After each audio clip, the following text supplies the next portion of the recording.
Nie dadzą ci żadnego znaku przed zdradą. Uściśną ci dłoń, uśmiechną się i poczekają na idealny moment do ataku. To właśnie wtedy, gdy pokażesz słaby punkt, oni zadziałają. W tym świecie nie zabija prawda, ale sposób, w jaki jest postrzegana. Możesz być w pełni zintegrowany wewnętrznie, ale jeśli sprawiasz wrażenie złamanego, zostaniesz zniszczony.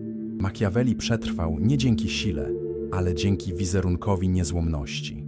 Jeśli pragniesz władzy, zacznij od zrozumienia tego. To ta sama lekcja, którą głosił Nietzsche. Słabość to nie tylko brak siły, to niezdolność do bycia szczerym wobec samego siebie. Nawet umierając wewnętrznie, nigdy tego nie okazuj. Nigdy nie krwaw przed drapieżnikami. Spraw, by uwierzyli, że nawet ranny wciąż stanowisz zagrożenie. Atak nigdy nie przychodzi ze względu na rzeczywistą słabość, ale ze względu na jej pozory. W filmie Śmierć Stalina Chruszczow zadaje odkrywcze pytanie: czy można ufać słabemu człowiekowi? Odpowiedź jest brutalna. Czy kiedykolwiek ufałeś komuś, kto jest słaby? Ta scena podsumowuje wszystko, co musimy zrozumieć o władzy i zaufaniu. To właśnie wizerunek kruchości przyciąga cios. Machiavelli nie ostrzegał przed samymi wrogami, ale przed niebezpieczeństwem sprawiania wrażenia dostępnego celu. Jeśli chcesz być niedosiężny, wyeliminuj najpierw przekonanie, że jesteś słaby. Ból, który odczuwasz, nie ma znaczenia dla świata. Liczy się to, jaki nosisz wizerunek. Jeśli zauważą twoje krwawienie, wykorzystają to przeciwko tobie. Jak mówił Nietzsche, gdy nie możemy uzyskać tego, czego pragniemy, zamiast przyznać się do frustracji, zaczynamy deprecjonować to, co wcześniej ceniliśmy. Machiavelli stwierdził: wszyscy obserwują, kim się wydajesz. Niewielu pojmuje, kim jesteś naprawdę. Percepcja jest najważniejsza. Dlatego nawet jeśli rozpadasz się na kawałki, zachowaj wizerunek siły nienaruszoną. Unikaj zamieniania swojego bólu w publiczny spektakl.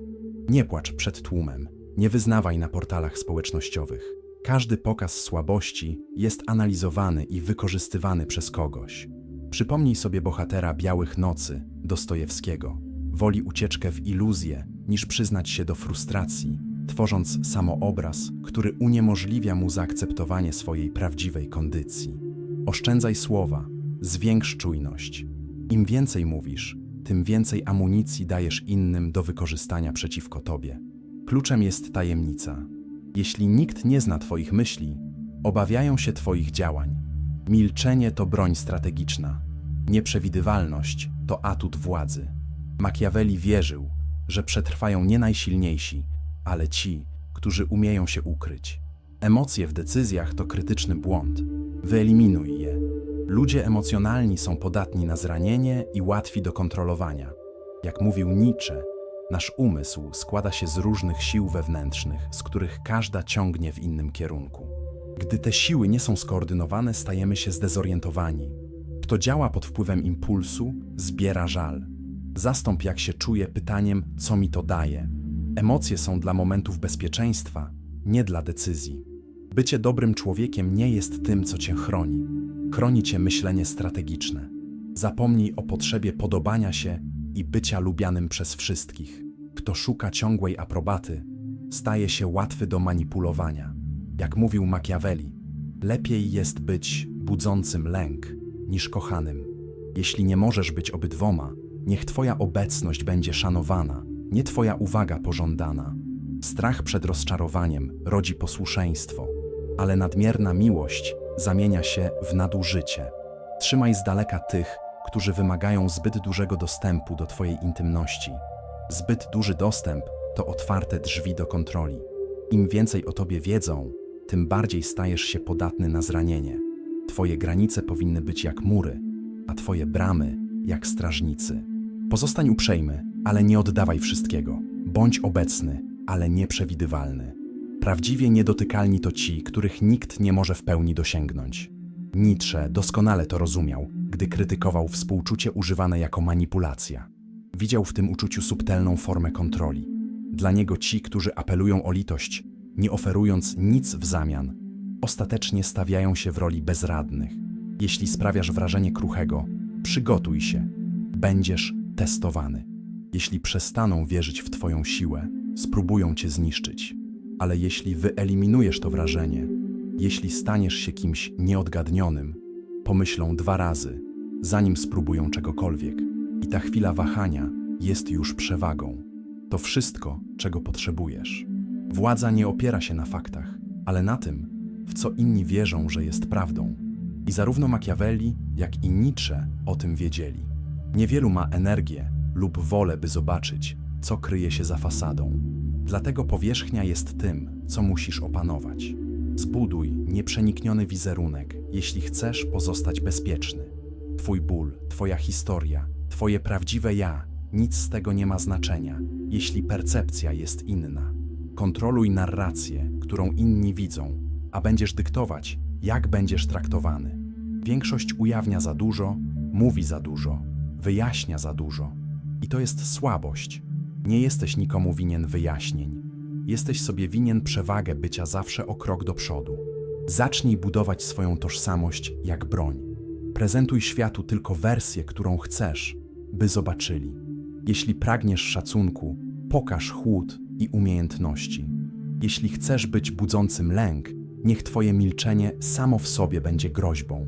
Każdy gest, każde słowo, każde spojrzenie musi mieć jasną intencję. Nic w tobie nie może zostać zmarnowane. Twoja siła tkwi w tajemnicy. Gdy tylko ktoś cię rozszyfruje, zacznie wykorzystywać twoje pęknięcia. Nigdy nie ujawniaj pełnego obrazu. Zawsze zostaw coś ukrytego. Nieznane sprawia, że wróg jest niepewny. Pozostaw ich w wątpliwości. Pozwól im zgadywać, co nastąpi. Strach rośnie w ciszy, rozkwita w cieniach.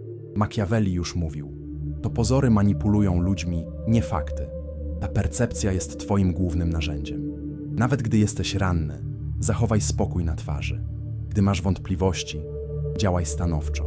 Gdy coś knujesz, uśmiechaj się, jakby wszystko było w porządku. Naucz się sztuki kamuflażu. Nie po to, by ranić, ale by uniknąć zranienia.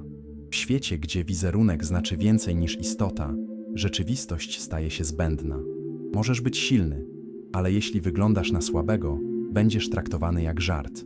Możesz rozpadać się wewnętrznie, a mimo to budzić lęk, jeśli twój wizerunek będzie emanował siłą. Jak król Edward II z Anglii miał całą władzę, ale jego niestabilny i podatny na wpływy umysł uczynił go niezdolnym do utrzymania panowania. Niedotykalni nie domagają się uznania. Tworzą personę, której nie można zaatakować. Każdy twój aspekt musi być wykalkulowany. Postawa, mowa, zachowanie.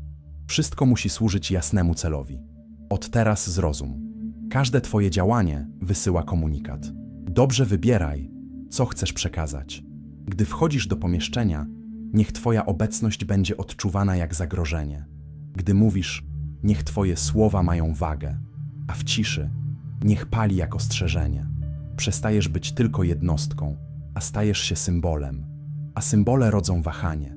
Percepcja może być smyczą lub mieczem. Opanuj tę percepcję, a nikt cię nie dotknie. Jeśli ją stracisz, będziesz ścigany. Zbuduj swój wizerunek jak nieprzenikniony bastion. Ukryj swoje słabości w milczeniu, swoje intencje w pewności siebie.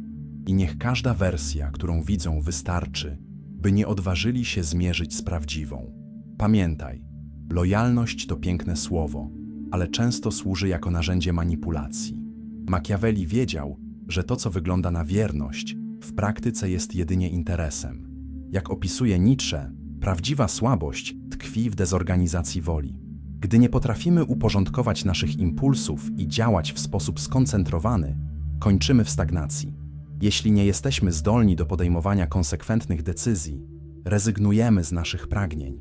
Lojalność rzadko jest szczera. Porusza się zgodnie z tym, co każdy może zyskać.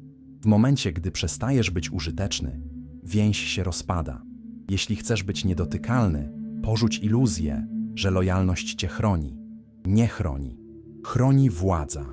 Przestań tworzyć emocjonalne więzi z tymi, którzy mogą się przeciwko tobie obrócić. Buduj dźwignię, nie uczucia, jako sposób utrzymania innych pod kontrolą. Ludzie szanują cię z 2 powodów. Albo dlatego, że cię potrzebują, albo dlatego, że boją się tego, co się stanie, jeśli cię nie uszanują. Jeśli tylko z sympatii, wystarczy, że sympatia się skończy, by cię zdradzili. To prawda, z którą niewielu chce się zmierzyć. Strach i użyteczność utrzymują granice. Nie daj się zwieść słodkim słowom ani starym przyjaźniom. Wielu tylko czeka na odpowiedni moment, by skorzystać z twojego upadku. Wyprzedź ich. Miej to, czego inni chcą. Stań się niezbędny lub groźny. Nigdy nie polegaj na linie, którą trzymają inni. To ty trzymaj linę. Machiavelli nie ufał lojalności, ale grze o władzę. Trzymaj ludzi blisko, ale pod kontrolą. Oferuj wystarczająco, by cię potrzebowali, ale nigdy wszystko, do tego stopnia, że ty ich potrzebujesz. Jak Malenkow w Śmierci Stalina uosabia słabość, którą obaj filozofowie gardzili. Niezdolność do opierania się zewnętrznym naciskom i utrzymania prawdziwie autonomicznej postawy. Jego wola nie należała do niego, była kształtowana przez tych, którzy potrafili nim manipulować. Jeśli ktoś zrobi coś dla ciebie, nie odpłacaj uległością. Odpłać siłą. Unikaj zadłużenia. Nigdy nie trać możliwości odejścia. Kto może odejść, ma kontrolę. Przywiązanie jest wrogiem jasności. Możesz kogoś kochać, ale nigdy nie pozwól, by ta miłość stała się łańcuchem. Bądź czujny. Ci, którzy najbardziej ci zagrażają, nie zawsze są zadeklarowanymi wrogami, ale tymi, którzy udają, że są po twojej stronie, czekając na twoje potknięcie. Niedotykalni zawierają sojusze, nie przyjaźnie. Wiedzą, że nawet najsilniejsze więzi mogą pęknąć w obliczu chciwości lub strachu. Dlatego chodzą przygotowani. Nie składają wiecznych obietnic. Wahanie to luksus, na który ktoś z władzą nie może sobie pozwolić. Emocje to ulubiona broń twoich przeciwników, bo kiedy zaczynasz czuć, przestajesz myśleć. Machiavelli zrozumiał to, zanim psychologia miała nazwę. Nie kierował się gniewem. Używał rozumu. Dla niego zemsta była kalkulacją, nie impulsem. Niedotykalni nie reagują gorąco. Działają z konieczności. Atakują tylko wtedy, gdy atak oznacza zdobycie większej kontroli. Jeśli będziesz działać w gniewie, chybisz celu. Przesadzisz, odsłonisz się. Ale jeśli będziesz działać z chłodem, z precyzją, każde twoje działanie będzie krokiem ku dominacji. Niedotykalni nie są zimni z braku uczuć. Są zimni, bo mają skupienie. Nauka używania swoich emocji bez bycia przez nie zdominowanym to klucz. Nie chodzi o ich ignorowanie, ale o przekształcenie ich w narzędzia. Gniew powinien napędzać twoje przygotowanie, nie niszczyć twojej strategii. Zdrada powinna generować ciszę i obserwację, nie dramę i groźby. Twój przeciwnik nigdy nie może dostrzec, jak bardzo cię to dotknęło. Jeśli pomyślą, że cię zranili, już wygrali. Ale jeśli zaatakują, a ty nie zachwiejesz się, jeśli odpowiesz absolutnym chłodem, zaczną kwestionować własną władzę. Ta wątpliwość staje się twoją przewagą. Nietzsche nazywał to amor fati, miłością do losu. Zamiast opierać się temu, czego nie możemy zmienić, powinniśmy nauczyć się akceptować, a nawet kochać nasze przeznaczenie. Nie jako bierną rezygnację, ale jako aktywne zawłaszczenie własnego życia. Aby być niedotykalnym, musisz stać się niewidzialnym dla oczu, ale obecnym w oddziaływaniu. Prawdziwa władza się ukrywa. Najbardziej niebezpieczną postacią nie jest ta, która krzyczy najgłośniej. To ta, która obserwuje w ciszy, kontrolując wszystko wokół, bez zwracania uwagi. Machiavelli to rozumiał. Gdy tylko dostrzegą, że dominujesz, zaczną planować twój upadek. Ale jeśli rządzisz z cieni, nawet nie wiedzą, przeciwko komu walczyć. Widoczność przyciąga zazdrość. Uwaga przynosi sabotaż. Nietzsche widział to w filozofii. Ci, którzy zaprzeczają życiu, którzy traktują je jako przygotowanie do czegoś poza nim, okradają swoją własną siłę życiową. To ta sama zasada. Nadmierne eksponowanie swojej siły to zaproszenie do ataków. Sekret polega na wpływaniu bez bycia w centrum uwagi. Niewidzialność to droga do niepokonania. Twoja siła nie powinna być oczywista. Powinna być szeptana, podejrzewana, ale nigdy ujawniana. Niedotykalni wiedzą, im bardziej się odsłaniasz, tym bardziej stajesz się celem, ale to, co jest ukryte, nie może zostać trafione. Stajesz się wiatrem, nie burzą. Ręką, która prowadzi, nie twarzą, która przewodzi. Sekret absolutnej dominacji to posiadanie kontroli bez sprawiania wrażenia, że ją masz. Pozwól innym trzymać tytuł. Pozwól im błyszczeć. W międzyczasie poruszasz pionkami. Tak pozostajesz niewzruszony, będąc wszystkim i jednocześnie nikim. Wpływaj bez posiadania, kieruj bez pokazywania się, zwyciężaj bez pojawiania się. Spraw, by inni czuli, że mają kontrolę, karm ich ego. Pozwól im wierzyć, że są u steru, podczas gdy wszystko przebiega dokładnie tak, jak zaplanowałeś. Im bardziej autonomicznymi się czują, tym bardziej pracują na rzecz Twoich interesów. To nie jest manipulacja. To doskonałość, a doskonałość definiuje niedotykalnych. Zakończ potrzebę udowadniania czegokolwiek. Przestań eksponować swoje zalety. Najpotężniejsze ruchy to te, których nikt nie zauważa. Nie można uniknąć ciosu, którego nie widać nadchodzącego. Jak głosił Nietzsche o Übermensch, nadczłowieku, który tworzy i podąża za własnymi wartościami, kierując życiem według autentycznych zasad. Nie tylko unika biernego nihilizmu, ale także rozproszonego, gdzie wola fragmentuje się bez prawdziwego zaangażowania. A wróg, który nie rozumie Twoich kroków, nie może ich powstrzymać. Niewidzialność tworzy nieprzewidywalność, a kto jest nieprzewidywalny, nie może być powstrzymany. Cisza jest Twoim ostrzem, tajemnica Twoją tarczą. Kiedy działasz w cieniu, nie zagrażasz cudzym ego i dlatego przyciągasz zaufanie. Otworzą się, oprą się na Tobie i nawet nie zauważą, że podążają ścieżką nakreśloną przez Twoje ręce. Ale w momencie, gdy zaczną obserwować zbyt uważnie, tracisz zasłonę. Twoje wzorce stają się jasne. Twój wizerunek zamienia się w cel, dlatego oddal się. Uwolnij się od pragnienia bycia widzianym, chwalanym czy docenianym. Twoja tożsamość musi być maską. Twoje intencje równaniem bez odpowiedzi. Im bardziej nieprzewidywalny będziesz, tym bardziej zdezorientowani będą Twoi wrogowie. A dezorientacja generuje błędy. Będą atakować to, czego nie ma, ścigać fałszywe tropy. W międzyczasie pozostajesz nieruchomy, niedotykalny, u steru. Prawdziwie strategiczni nie tylko wygrywają. Obserwują, jak ich przeciwnicy niszczą sami siebie, próbując zrozumieć, jak przegrali. Nie jesteś tu, by być celebrowany. Jesteś tu, by rządzić za kulisami. Jeśli ten tekst Cię obudził, nie traktuj go jak zwykłej lektury. To nie jest treść, to tarcza, to narzędzie mentalne, to zbroja na rzeczywistość, która próbuje Cię złamać na każdym zakręcie. Nietzsche i Machiavelli nie pisali dla słabych, pisali dla tych, którzy wybierają przetrwanie w bezlitosnym świecie. Dla tych, którzy rozumieją, że dobroć bez strategii to samobójstwo, że całkowita przejrzystość to śmiertelna podatność na zranienie. Jeśli Twoim celem jest stać się prawdziwie niedotykalnym, to dopiero pierwszy etap. Prawdziwa siła tkwi w zaakceptowaniu i opanowaniu swojego losu, bez samooszustwa, bez usprawiedliwień.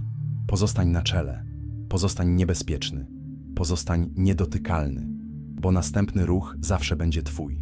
I pamiętaj, nieprawda zabija, ale sposób, w jaki jest postrzegana. A Ty właśnie nauczyłeś się kontrolować tę percepcję.